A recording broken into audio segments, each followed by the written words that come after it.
Hey, what's up guys? I'm Checkmate Flips, and today we're going to talk about a more controversial and heavier subject, which is IP complaints. IP complaints are basically when a brand does not want you selling their product, and so they go through Amazon and they get you kicked off the listing and they give you this nice little IP claim thing on your account health that can sometimes get you banned off Amazon or suspended, either temporarily or sometimes even permanently.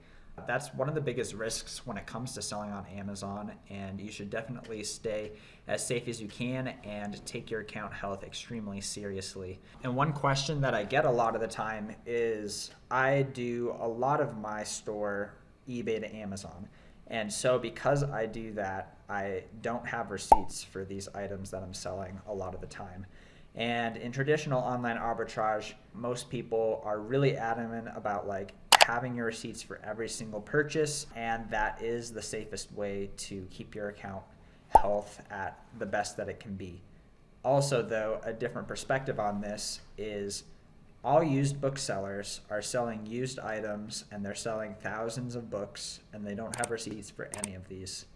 Also, liquidation companies, people who go to thrift stores, people who do estate sales, they don't have receipts for any of these items. And as a majority, these booksellers are doing good volume of units sold, decent volume of sales depending on the store, and they get an IP complaint here and there, and some of the big ones end up having a lot of IP complaints, and they never get any of these removed because they don't have receipts for these items. So this is the way that I see it. It's not the way that you necessarily need to see it. You can, but these are just some of my observations as I've talked to other sellers. If you do really good volume and don't have big issues with your account health stays good even though you have an IP complaint on your account. I used to feel like the second I got an IP complaint, my account was just going to get shut down. And unless you're not doing much volume, that usually isn't true. It really is super dependent on the individual case and what's going on.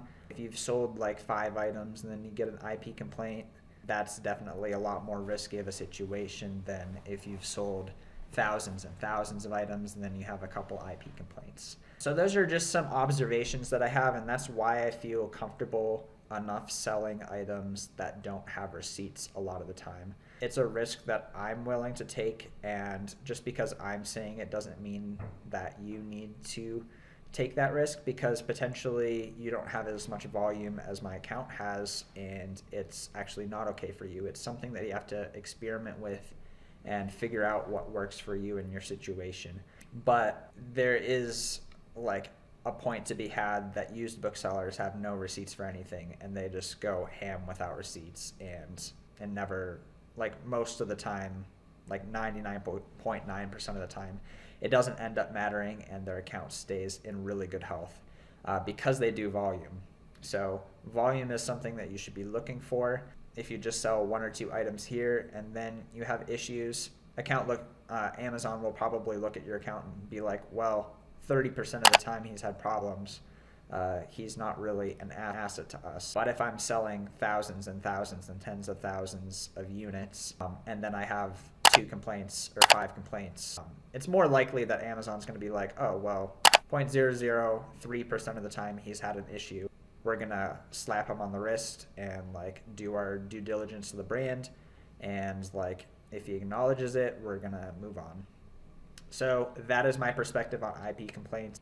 They're scary, but also you'll end up getting more and more used to them as you have more and more experience. I'm Checkmate Flips, and subscribe if you have any other questions.